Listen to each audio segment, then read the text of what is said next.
it's time for Part 7 of Big Blend Radio's Excellence in Tourism series on how to put the eye back into community through a responsible tourism plan that incorporates the 8 keys of excellence.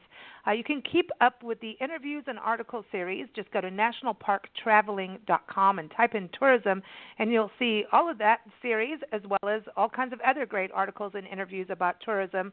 And today's discussion focuses on what is the 6th key of excellence, which is ownership. It's about being part of the solution and to take ownership of your community with positive and responsible actions. So no, you can't be a baby, Nancy. I know. No being a baby. Okay. No being a baby. Oh, we've got 2 special guests joining us. We have Bobbi DePorter. We call her the Queen of Excellence. She's based in Oceanside, California. Bobbi is the co-founder of Super Camp, which is the world's leading summer academic achievement program for teens and preteens. She's also the president of Quantum Learning Network, and she created the 8 Keys of Excellence. She's also the author of multiple books, including the 8 Keys of Excellence, Principles to Live By, and her latest is Excellence in Teaching and Learning, the Quantum Learning System, and she co-authored that with Barbara K. Given. So go to the website, supercamp.com. It's that season, looking about, where are you going to send your kids for summer camp. Check out supercamp.com. And also for the 8 Keys of Excellence, take a look at 8keys.org. It's a free family program. We're all working together to get 50 million kids in this program across America and around the world. So it's the number 8, 8keys.org. Bobbi, how are you? I'm doing really well. Glad to be here. Good to have you back. Are we allowed to be babies with this big, kickoff of the Love Your Parks tour? Well, I'll tell you, I've been having a little trouble getting up with this daylight saving times. I travel all over the world in different time changes, and it seems like I just step into it. But there's something about being home and just shifting 1 hour has impact. Wow. But I don't think you do that in Arizona. No, but it kind of messed up a few interviews that we just did yesterday because I was dealing with Hawaii. Hawaii doesn't do it either, Hawaii and Arizona. And then back east, and then for some reason, my brain doesn't compute. And then I do it once, every year this happens, in fall and spring. And there's always one person who falls to being a victim of my mess up on that. So I'm taking ownership of my mess up on daylight saving. But it is confusing. It is confusing, but it's interesting. I like it because I like to be up early and go for it. So to me, the earlier we're out, the better. I want to bring our next guest on is Adam Roberts. Adam is the executive director of Bethesda-Green. He's based in Bethesda, Maryland. And Bethesda-Green is a nonprofit organization focusing on building a sustainable economy locally, with a focus of innovation, impact, and community, which we love. Adam's been on our show for years talking about wildlife conservation and the environment and things like climate change. And so it's exciting to be in this new world with him on Bethesda-Green and what they're doing locally, but what they do locally really does impact the rest of the country because they have such cool businesses making these incredibly awesome, innovative green solutions and products. So check out their website. It's Bethesda-Green.org. Hey, Adam, how are you doing? I'm doing very well. Thanks for asking. Ready to own it. Own it. Ownership is good, huh? Right. Ownership. Mm-hmm. That is a good thing. I like ownership. It's good. Absolutely. Bobbi, when it comes to the 8 Keys of Excellence, we always talk about this on the tourism show. You run through the 8 keys. And as you do each key, you talk about what it means to individuals and families and, people. And then I go, okay, this is the tourism part. But before we get there, do you want to give everyone an overview of what the 8 keys are and how you created them? Because Nancy's article on taking ownership in tourism, she's like, I can't write it without incorporating all the keys. So I just figured it's true. We're at that point. I know. It's almost one leads to another or one is a reflection of another. Yeah, and it really was looking at successful people that come from a place of excellence, and that's the key as we talk about excellence is good qualities and high degree, and just the pride that comes from that. So the 8 keys of excellence are integrity, match behavior with values, failure leads to success, learn from mistakes, speak with good purpose, speak honestly and kindly, this is it, make the most of every moment, commitment, make your dreams happen, and today's key, ownership, take responsibility for actions. flexibility, being willing to do things differently, and balance, live your best life. Very cool. And when we talk about tourism, we talk about integrity is about providing a sense of place. So you have your character, right? That's the same as an individual. A person needs to know who they are. Adam, you're good at that one. That's your key. That is, I think you own the integrity key. Oh, you're sweet. It's a sweet key, man. It is. It's like, okay, you know. And I think, Bobbi, every time we talk to artists on shows, the integrity key comes up every single conversation, whether it's an artist or a musician, because in the world of creativity, I think we need to do another show on this, by the way, Bobbi, with art and music and movies. The integrity key seems to be like you're not an artist if you don't paint according to who you are. You know what I mean? There is no going back and forth. We were talking about it with the segment we were recording yesterday, that it's either, when it comes to integrity, you either have it or you don't, right? And that's the same thing for a community, having that sense of place. Well, that's why we have colors for the key, and integrity is a black, because we said there's no gray. Everything is either black or white. It's either positive or negative. There's no gray area. And it's really knowing yourself and what your values are, and then your actions match those values, because people see it in you. You know that, oh, you value that, but if your actions don't match, you know, your behavior doesn't match, that's not a sense of integrity. People know it. Exactly. And now failure leads to success. We say make a lemonade, which is kind of a cliche, but it's the reality is things go wrong in community development, or, make mistakes. You think, oh, this is going to be the way to go, and, trust this to happen here, and it doesn't. And it's like, okay, take a negative and make something positive. We've talked about this on shows. Like, we're going to Yuma, Arizona as our tour headquarters city, and they took a landfill and turned it into one of the biggest playgrounds, interactive playgrounds for kids, a hummingbird garden, it's awesome. A wetlands. They restored the wetlands right next to it. They actually have gazebos inside the solar field, the solar plant. I mean, it's amazing what they've done. So that's when you take something that was an eyesore to the community and you can change it. So this is such a cool thing. I love these 8 keys.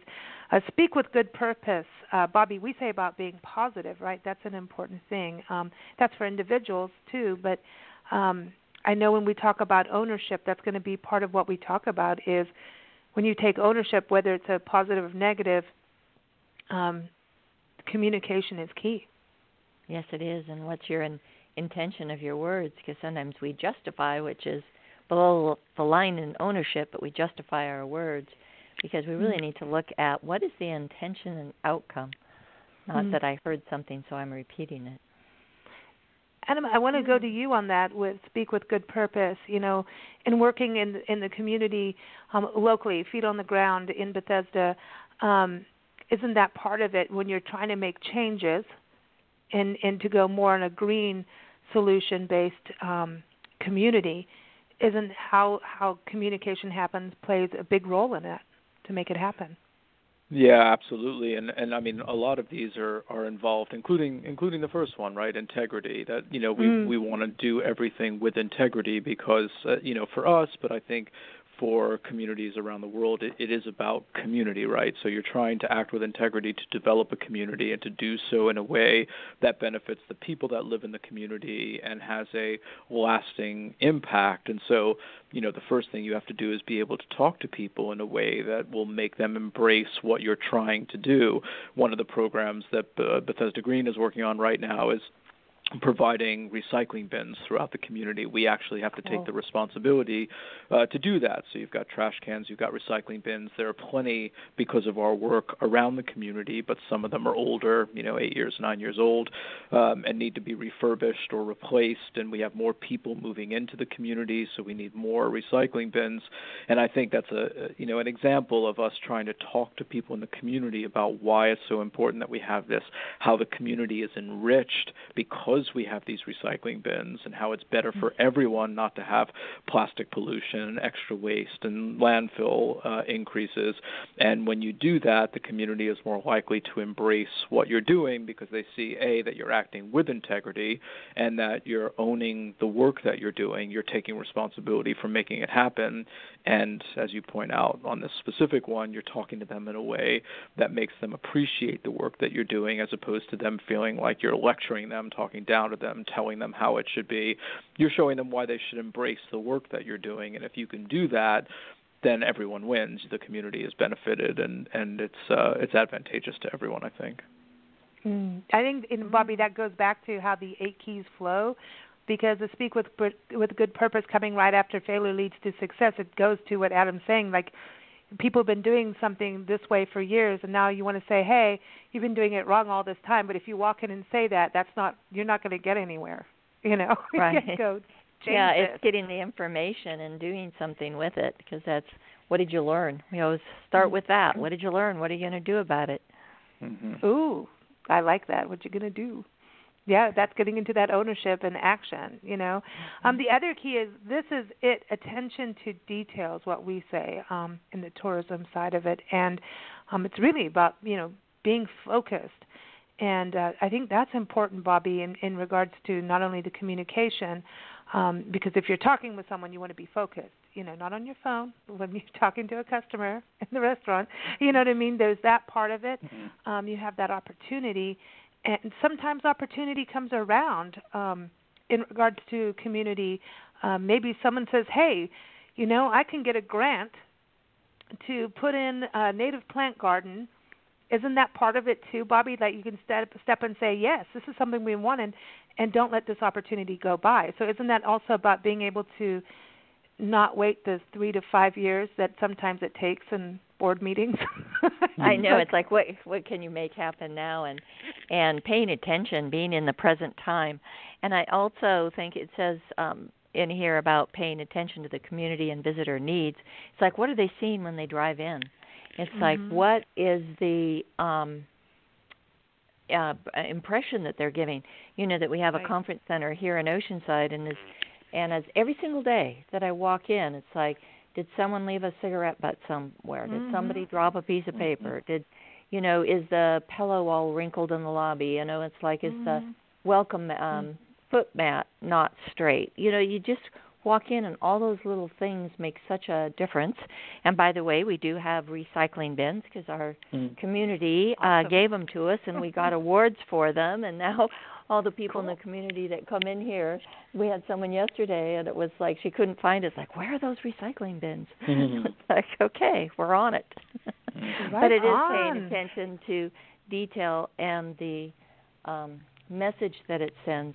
Years ago, I know the city of Chicago, the freeways where there were no plants. It was just there was garbage along the freeway. It was just not a very nice entrance to the city, and they started something called Chicago Gateway Green. And so for the last couple of decades, it's like, okay, all this fundraising and such to plant plants and positive messages along the freeways. So just looking at even a big city like that can turn with the city coming together and saying, no, we're going to do something about it. Oh, I like that. It makes a big difference. There's one community that we used to visit a lot, and if you entered on one highway, it was very pretty and nice and very cozy. If you entered from another highway on the other end of town, you went through the dump. And the dump was ugly. And I know what you're talking about. Yeah. I just didn't want to say, but anyway. Actually, there's 2 places now. And we used to say to them, could you just look at the entrance from this side? If you're coming there as a visitor, it's a real downer. You're like, why am I paying to stay here? What I thought I was going to see is not this. And it took about 5 years to finally get the message across, and they finally cleaned up the dump, and they put plants all around. They made a nice little garden, so now no matter which way you enter that particular community, you feel people care. And if people care, then you're going in on a positive note. You're happy you paid the hotel that you're going to go stay in, because now you feel like this is cool. I'm going to go and see something new, as opposed to trash and a dump. And I mean, it really was bad. So I think it just makes a difference. And it makes a difference to living there, not just the tourism. That's well, that so balance many people just talking go by about and what's good for the guest is really good for the residents. Exactly. If it's done right. So you take care of your residents, and then you've got a good place. You know, it's like, you know, cleaning your house before a guest comes in. You know, even if it's fake house like we do. Yeah. That's why we go on the road. Well, so many keys come into that, because you're paying attention, you're seeing it, you're paying attention to it, and that it sends a message. You know, it's positive or negative, it's sending a very powerful message, and you think it doesn't matter, it does. You know, and then it's taking action and doing something about it. So they all kind of fit together in that one. See, here it is, the ownership key again. Here it is. This is, I know this. It is just, Nancy's article is basically like the 8 keys of ownership. Yeah. You know, it's like excellence and ownership hand in hand. Adam, when it comes to, you know, when we think about this is it, and it's attention to detail, that goes down to what we were talking about the last time you were on the show, the simple thing of a straw, a plastic straw, of making a change in a restaurant with what you're doing with the plastic straw. Yeah, exactly right, and that's where, you know, it's the attention to detail, but it's also about the planning, right? It's about planning and, you know, having the integrity to focus on what you're doing and what your goals are. So when you were talking about sort of entering a community, and depending on which way you enter the community, you get a very different visual experience. And you know, that's why urban planning strikes me as so interesting, because if you really take the time to plan and to think about how you want your community to develop and what you want the tenets of your community to be, what you want your community to be known for, you're going to have a much better outcome than if you do it slightly haphazardly and without thought to the visitor experience or the resident experience, you know, how people are coming into that town and what they're thinking when they do. And it can be the little things, like whether you're an environmentally conscious community where, you know, in Maryland, for example, one community nearby, Tacoma Park, you know, it's a nuclear-free zone, and they're very thoughtful about all the things that they do. And if you're looking for that kind of lifestyle and experience, you know that's where you want to be. Here in Bethesda, we've got this incredible development happening, buildings all the time being put up, and we need to be very thoughtful about what kind of community do we want to be, and do we want to be a green and welcoming community with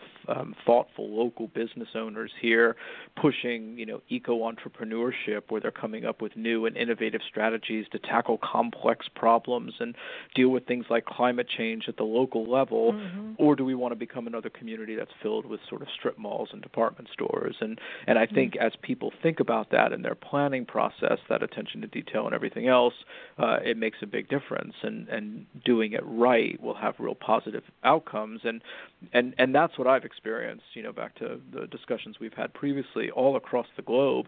You could have communities that have equal opportunities, say 2 communities that both have really amazing wildlife, but one community is very thoughtful about the way they welcome tourists and the way they cater to tourists and all of the things that are necessary to provide local employment and keep people happy and bring the visitors in.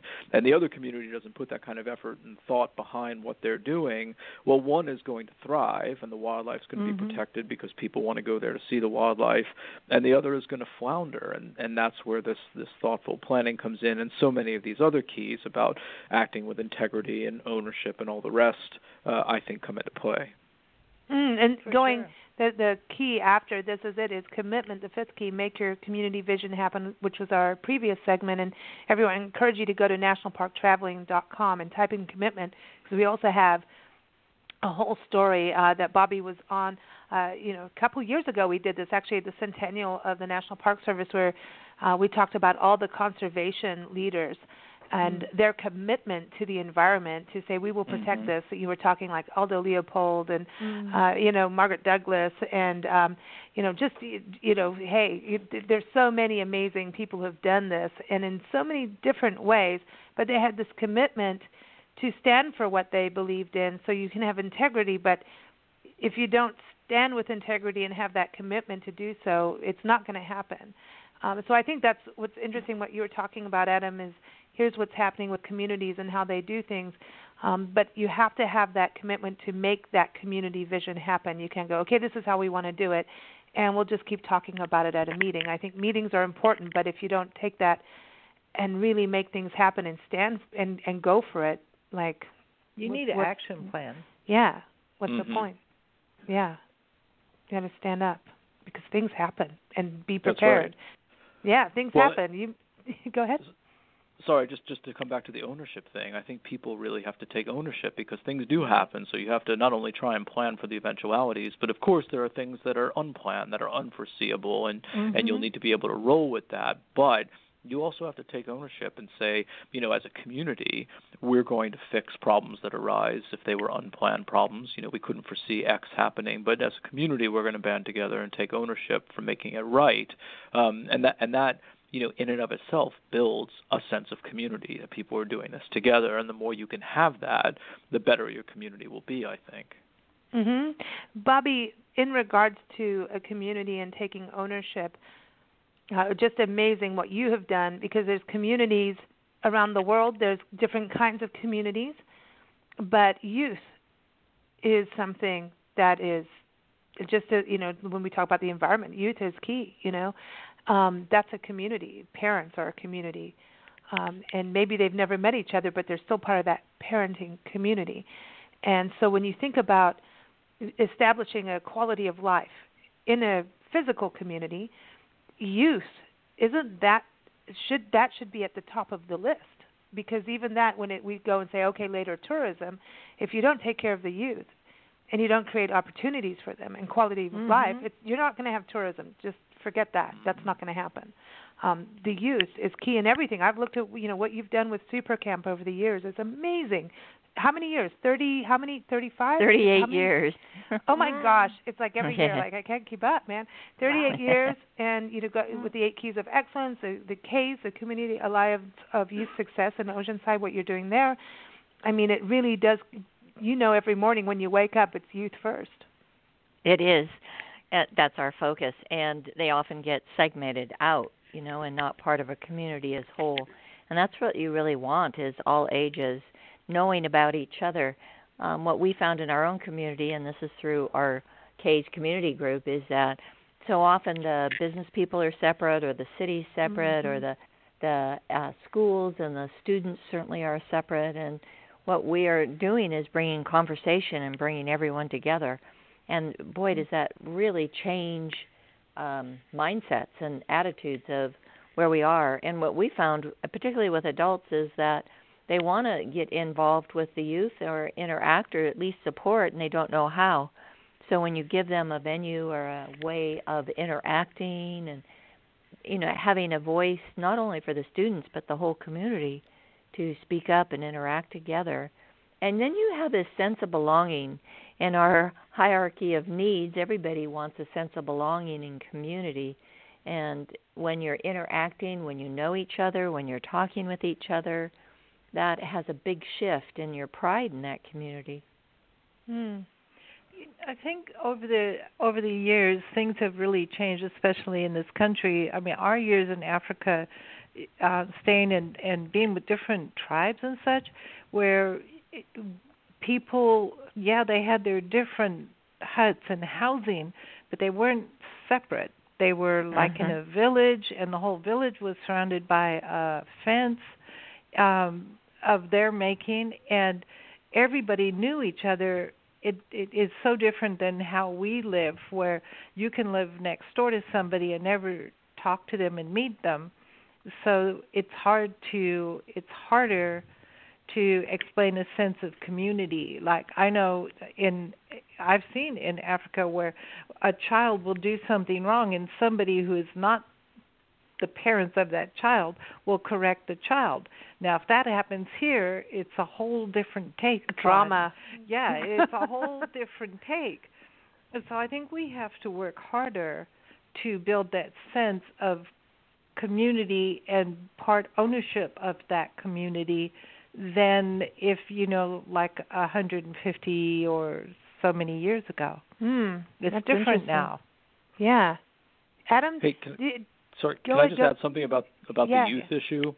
Yeah. I just think that's really important that you picked that up, and I just wanted to comment on that because I was at a meeting today, and one of the things that we were talking about, Bethesda-Green has this program where we provide an incubator project for startup businesses to try and mentor them through the process. So if you've got a sustainability focused or environmentally sound business model and you're just starting up, we want to help you grow, and we want to base it here in Bethesda so the community grows along with you, and we can attract more of that kind of business to our community. And one of the things that came up in this meeting today was sort of looking at the business owners that we have, the people who are starting these businesses, and asking how many of them are young people, how many of them are young people starting businesses. And at the same time, we have this leadership academy internally for high school students and college students, but mostly high school students who are doing good work at their schools in an environmental program, doing composting projects and such, and coming up with their own solutions to complex problems about overfishing and agricultural development and animal welfare and things. So they're doing really innovative work, and so it was just front of mind. I'm sorry to jump in, but it was just front of mind because I was just today having this conversation about sort of asking the somewhat rhetorical but important question about how young are the people that we're working with, because we really need to attract these young people who are either problem solvers or business owners or both, right? Problem solvers through the businesses that they own. And so it's front of mind for me right now that's an important thing to address. You want the community to embrace what you're doing, but you also want to get the young people to embrace what you're doing because they're the people that are going to have a real lasting impact and keep what you're doing going in perpetuity. It's exactly it, because if as a young person, if you're not given any responsibility and you don't get to take that ownership in anything, then you feel left out, and then drama ensues. I know that I was being a brat at one point. Go figure. Really? This was when I started working with for Nancy in South Africa on her magazine, and I was 17 and had all these ideas, and it was like, you can't, I'm working for her in an office where they're all like, oh, here it comes, the mother-daughter, is she going to favor the daughter, and all this stuff. And of course, I didn't quite. I was a good kid, but then I started, acting out here and here. And the art director turned to Nancy and said, "Let her have some responsibility on something," which was a scary thing because of this whole, mother-daughter dynamic. And when she did, it changed us both around. It was like a huge thing that you allowed me to do some part of the sales thing and everything, and it was like, this will be yours if you do this. You need to be able to achieve this, And I oh, cool, this is like a challenge. I can do this, and it's responsibility. It's on my shoulders, and I'm going to do this. And I felt like my attitude went, it was like night and day. It was amazing. I owned it. She owned it. And I kicked butt. I did good. She did. Because I had this responsibility, and I think that is so key for all ages. I know that, when I wanted a guitar, I had to go and work to get the money for the guitar, and whenever I got up to this level, then, I was doing, chores and everything as a little kid. When I got to a specific point, Nancy said, okay, well, I'll match this. And that guitar meant the world to me. It's still one of my favorite guitars. I don't have it anymore. Yeah. It's still everything to me. But I appreciated it, and I, took lessons, and I just, music is a huge part of who I am. But it was that responsibility. And I think, Bobbi, isn't that part of even with what you teach in Super Camp, and is about that ownership? That key is key for youth. And I look at this between parents and the youth, and then teachers and the youth. Sometimes that part is hard, like we were talking about with Nancy, just give them some responsibility. I think that's the hardest step for adults to realize that needs to happen, It's giving them responsibility, and then also allowing them to make, not allowing, but having them make decisions.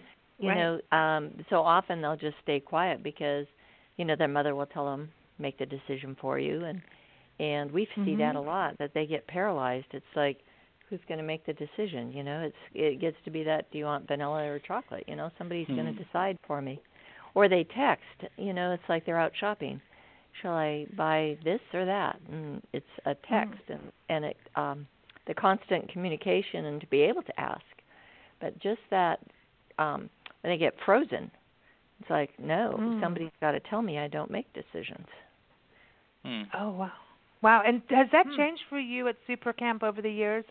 38 years, and now we have cell phone technology. It's not like, we used to watch, Beavis and Butthead on TV was the worst thing out, and some video games on a, box thingy. Now it's, in the palm of your hand as a kid, and there is that instant texting. Has it changed how you approach things, with Super Camp, with the youth and the parents?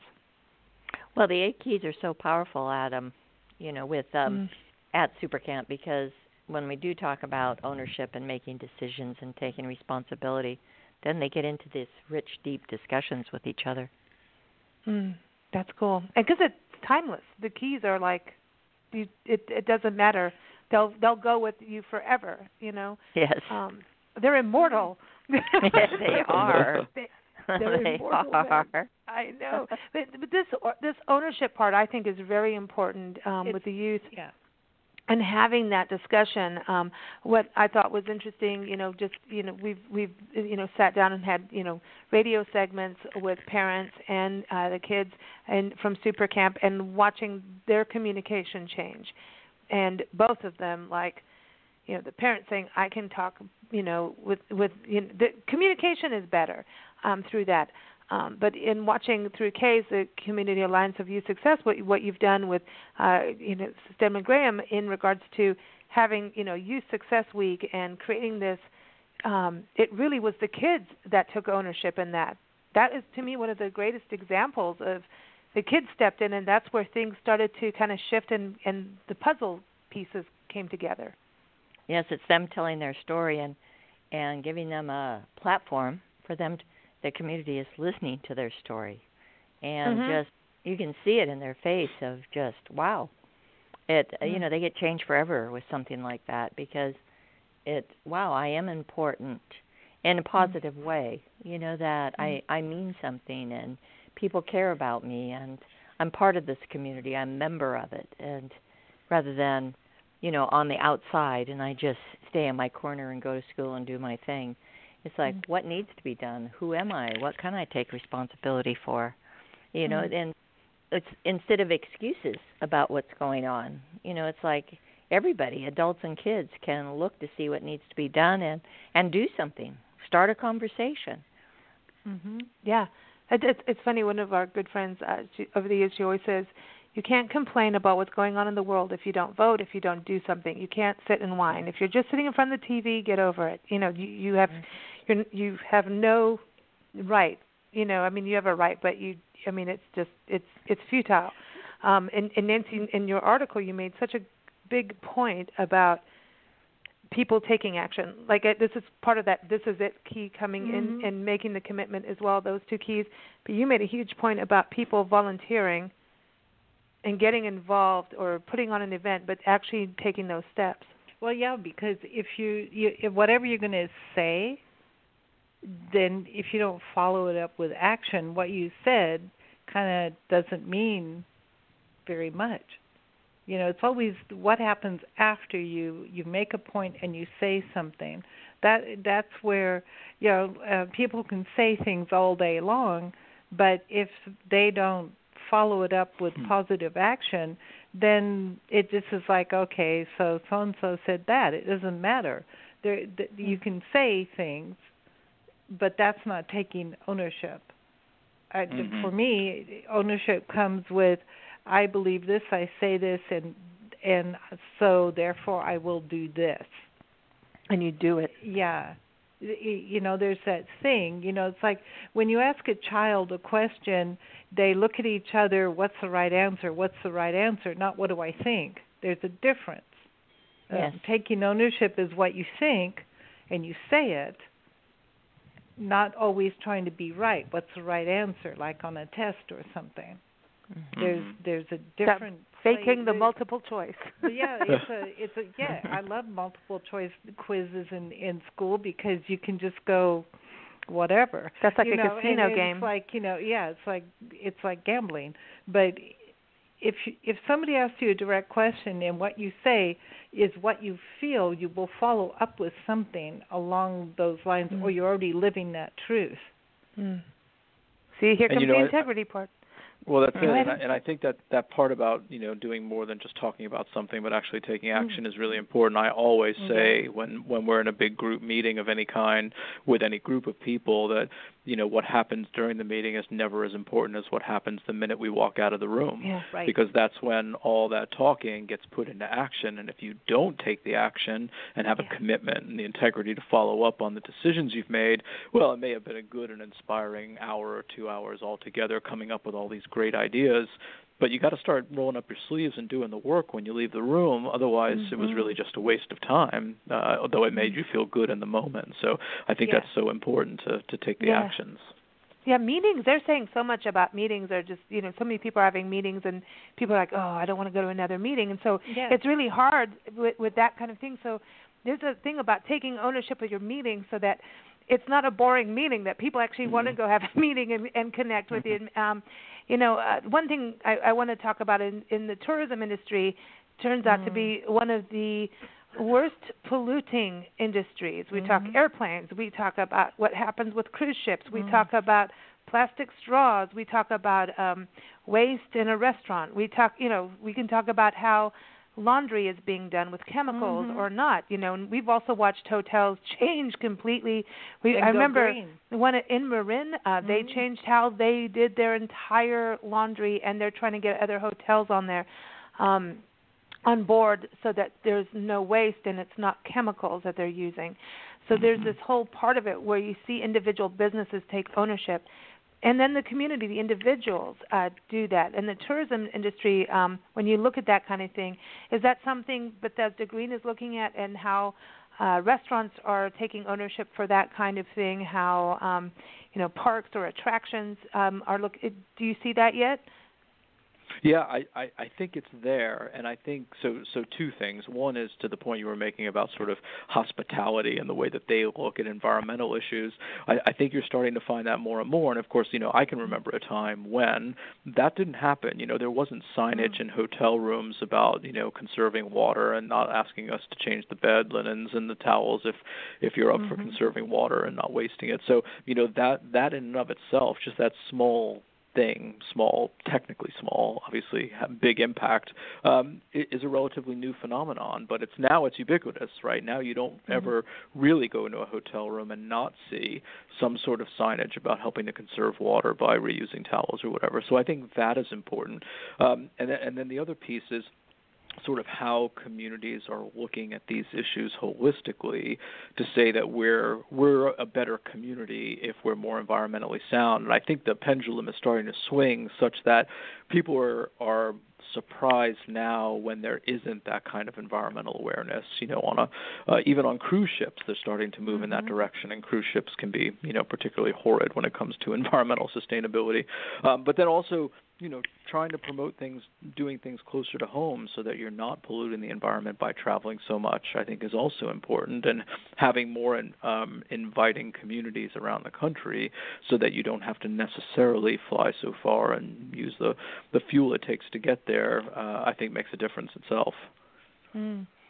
Bobbi, on your side, in regards to your very entrenched in community, and also obviously in the world of education, from the scholars to the teachers, and obviously involved with parents. What is one thing, someone listening in now that thinks, oh, I want to take ownership of my community? What's one thing that you could say, hey, this is one thing you could go out and do? Is it create an event? Is it, tutor someone or volunteer? What would you say one thing that someone could do? Well, for me, the one thing is call a group meeting and put out a question, like what can we do in our community to make it more inviting, and just put a date and a time and put it out to people, and then start a conversation, because so much can happen from that. And then make those plans and use the 8 keys as a guideline. The other 2 keys are flexibility, be willing to do things differently, and balance, build a sustainable and responsible community. It all ties into ownership. And Bobbi, meeting people, I mean, that's how you've done so many things. Like, hey, let's get together, have a conversation, and see where we can go. And things start to shift and move when you really start to put that action in there. Would that be the same thing for teens and preteens and kids to make changes? Do the same thing, get together and just have a, go have a picnic and plan something cool. Well, yeah, absolutely. And a lot of the schools have clubs, and that students can originate the clubs and come up with them.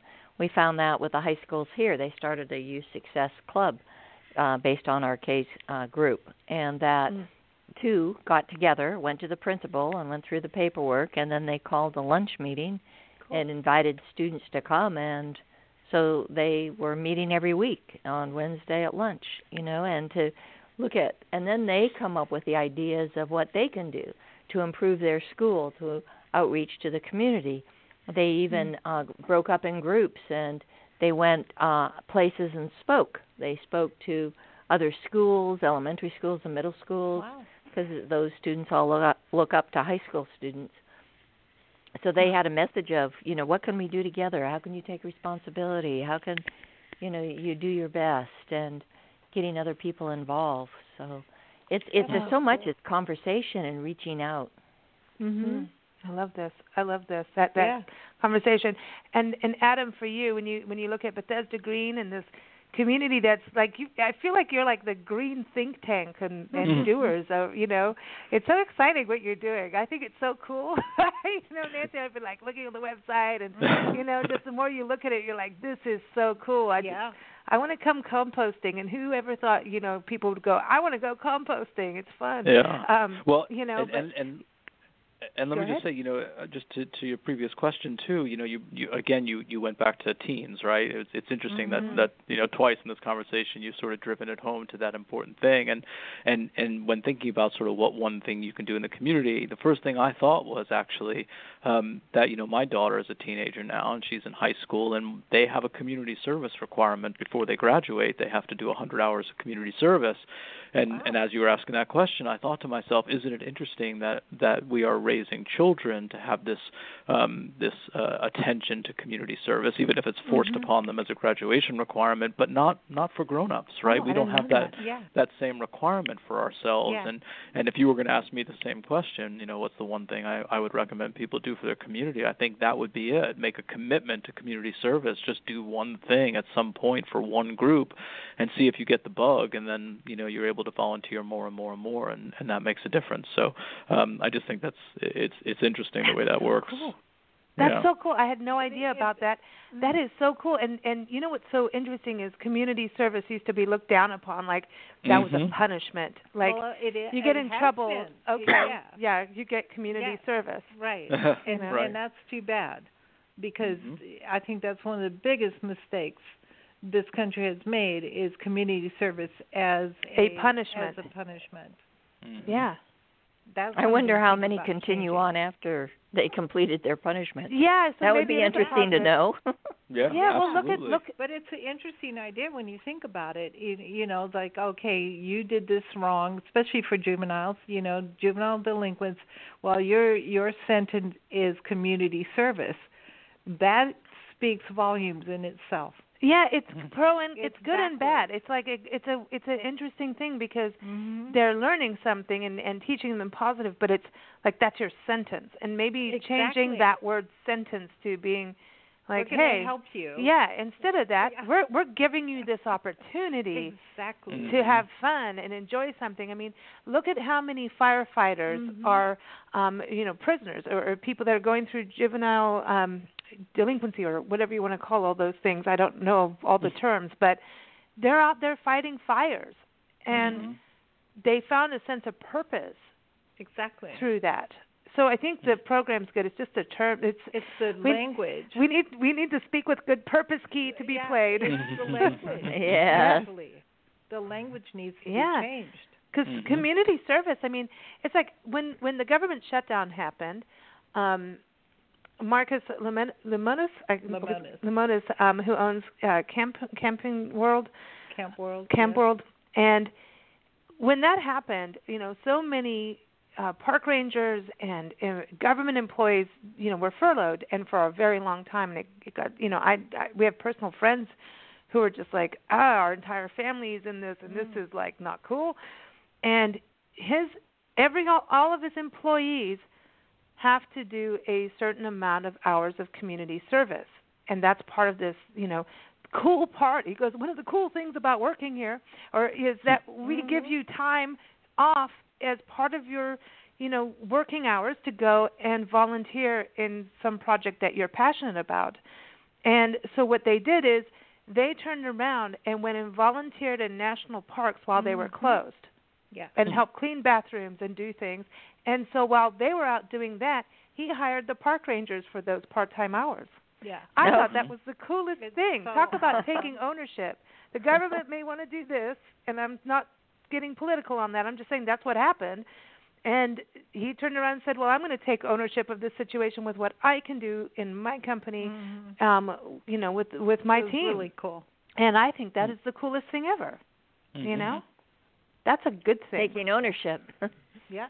That's taking ownership. And I was just like, that is so cool. I was all teary-eyed. I'm like, good. And I was like, everyone go get that, So there's positive things. Before you both go, though, I do want to touch on this, Bobbi. Going to schools with you and watching the 8 keys of excellence in the schools was really amazing to see how teachers interpreted the different keys and used them in classrooms, and to see the students really be part of that. And on the walls, they have this, the ownership was above or below the line. And the one thing is that we're talking about ownership, go do, but it's like also taking ownership of if you go below the line and if you've done something wrong, you have to take ownership. And that's something we can't ignore on this show because things happen, especially in community meetings. I mean, we've talked about this on the show. We've been in community meetings where people had a fist fight and we're like, dude, what's that about? Really? So there's things where in groups or even in any kind of action, sometimes things go, sour. And there's a time to, a lot of politicians have to stand up and take ownership, but that's something we have to touch on. So I just want to bring that back to you. When you take ownership, it's positive, but it is also taking ownership of the negative, right? And that's even as a community when it goes back to if you have a landfill that's a site sore, what can you do? You have to take ownership of that problem, right? That's where the power comes, and that's the big secret, is that when you take ownership for whatever happens, the good, the bad, the ugly, whatever your part is, you step up and you take ownership, and then that puts you in control of like, okay, what do I need to do about this? So you take responsibility for it, and you see what you can do about it or communicate about it, and you feel good about yourself, and you know what? No matter what mistake it was, it's like people are going to feel good about you if you step up, you own your part in whatever happened, and then you also go a step further with the conversation of what am I going to do about it? They always talk about it's not what happens, it's how you respond, and we always say responsibility is the respond ability. Like you have this choice, how am I going to respond? And when you respond in a responsible way, people respect you for that, and you feel good. I love that. If you don't take ownership, you certainly can't change anything you don't like about anything, including people won't respect you yourself. Either. Yeah. So I mean, if you don't take responsibility for your own personal weaknesses, whatever they may be, then you will never change them. I remember Adam, you being on a show. It was a few years ago. We were talking about big cats and what happens with people, deciding, they can have tigers as pets and lions and then there are organizations where people went from having a pet to an organization to rescue them, and Nancy and I were like, and still to this day, I'm always going to call you, like, we're going to Greeley, Colorado, and there's an organization. I called you about the wildlife sanctuary, and you're like, dude, that's cool, you can go. I'm always going to call Adam because I'm like, because it's weird out there in that world. But there were some organizations you're like, no, they learned their lesson, they spoke publicly, and now they're doing this. And they're actually helping. And it was like we had to sit and go, okay, all right. And so that's something that when we talk about, it goes with failure leads to success. If you swallow that pill and take ownership for things that maybe you were doing the wrong way, that's important when it comes down to what you're doing on the environment side. If there's a company that used to be, the bigger pollutant in Bethesda or any community, they have that opportunity to stand up and say, okay, we sucked at this. We did pollute people, but we have this opportunity to right now turn around and change it and own that. Yeah, absolutely. And that's the thing, is that with education comes the possibility for making changes and redemption, right? So you should never, or one, I think, should never give up on that opportunity that people always can make changes. And there are some people who are going to be so, so stuck in, so steadfast about what they do. They're just, irredeemable. There's just no way to get through to them. I get that, but I don't think that's the majority of people. So, people become enlightened and they make a difference. And, you've mentioned a few times the plastic straws issue, which is something that's really important to me. And people, you sort of get so used to it, right? You're so used to having a drink served with a straw, and then all of a sudden it doesn't. Or the plastic straw is a paper straw, and you don't even think about it. And now in D.C., there's a ban on plastic straws. And I went out for dinner the other night, and I asked for a drink, and I said, club soda, no straw. And they gave me a straw anyway. And at first I was really annoyed. And then I realized it's a paper straw. Like, they've made the change. And so you don't even think about it. Most people, there was nobody in that restaurant who looked annoyed that they didn't have a plastic straw. But most people would just expect it to come. So I think people can sort of have this learning process where they become more comfortable with making changes along the way. And once they do, it just becomes second nature. And then the next thing you know, you've made a wholesale switch, and it's good for everybody. So I think it's totally true. Wow, and that helps in situations, going back to groups coming together to make changes in the community, is to realize everyone's going to have a change when they do it. You know what I mean? So don't discard somebody. Don't make their mind up for them. Allow them to have that process. Everybody learns and takes things in at a different time.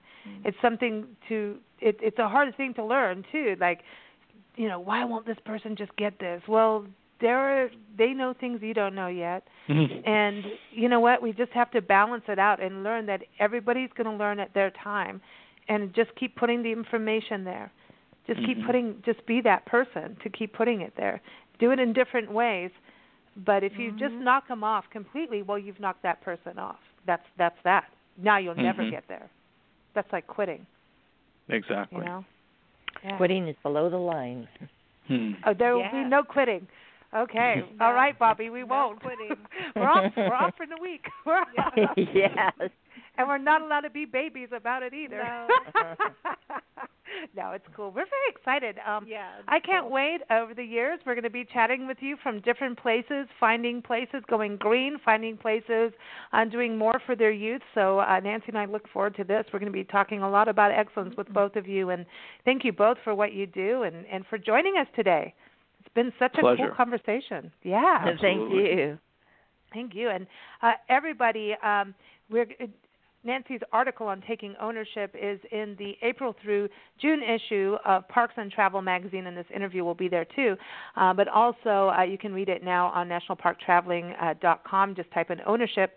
And, of course, keep up with Bobbi. Go to supercamp.com.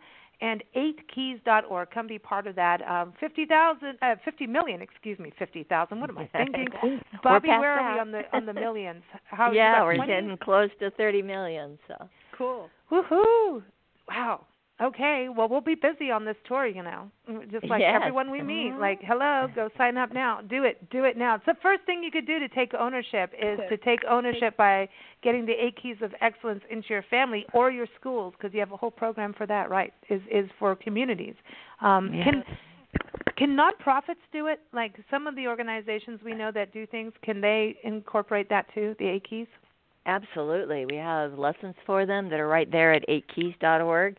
that they can download and do. They're all free. So, yes, we encourage nonprofits to do that. Just saying. Okay. I think there should be a thing called take interest, take ownership. Yeah, take ownership, man. Yeah. Yeah, I know. I love the ownership key, man. And it's one of the it is just so connected. It's like the integrity key, how connected it is. I know they all connect, but there's like ownership and integrity seem to really just take them all, like really powerfully. They're good keys. Everyone, again, Bethesda-Green.org is where Adam is in Bethesda, Maryland, and there's more than a hospital there. When I heard Bethesda, the first thing I thought was like, there's a hospital called Bethesda, right? But it looks beautiful out there, and you have gardens. Great. You have a sculpture garden. I was looking it up. I'm like, dude, we're gonna come check out your sculpture garden. We have to go see the gardens. That's the thing. Please do. Everyone, again, 8keys.org, check it out. And we have a song for you both. You know, we love to play songs for our guests. And this is called Helping Hands. It's from the Stripped Down album by the Tall Men Group, and we love our Tall Men. But this song, I chose this because it was about taking ownership. And Adam, with climate change, I know you do so much on that. This was about they wrote this looking at all the things that happen in our country, some of the hurricanes that happen in Houston and that area, and how individuals took a look at the situation and took ownership and helped each other with taking boats down, getting people off of roofs, rescuing dogs. And so that's what this song is, Helping Hands. So that's it. It's a good song about taking ownership, is you can help. Thank you both for joining us. Thank you. Thank you. Take care.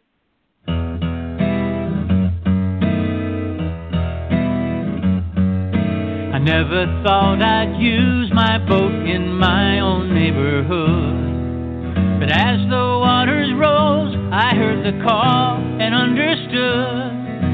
After taking family to safety on dry land, I went back to lend a helping hand.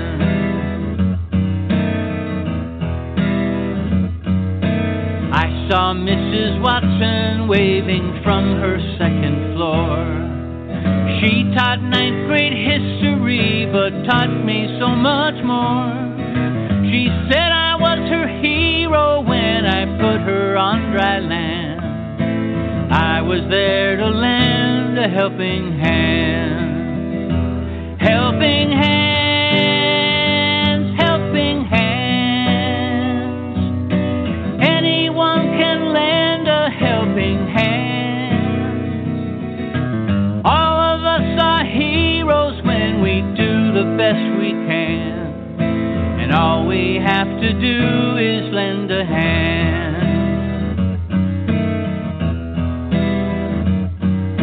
I helped a lot of people and went back to help some more. Then I saw my wake crashing through someone's front door. Inside was a stranded woman trying to stay dry. I gave her and her dogs a rescue ride. Helping hands, helping hands. Anyone can lend a helping hand. All of us are heroes when we do the best we can. And all we have to do is lend a hand. After Mrs. Watson and the others were secured, I thought of all the victims and the hardships they endured. A little voice inside my head said, thank God we were there. We were there to lend a helping hand. Helping hands, helping hands. Anyone can lend a helping hand. All of us are heroes when we do the best we can. And all we have to do is lend a hand. Helping hands, helping hands.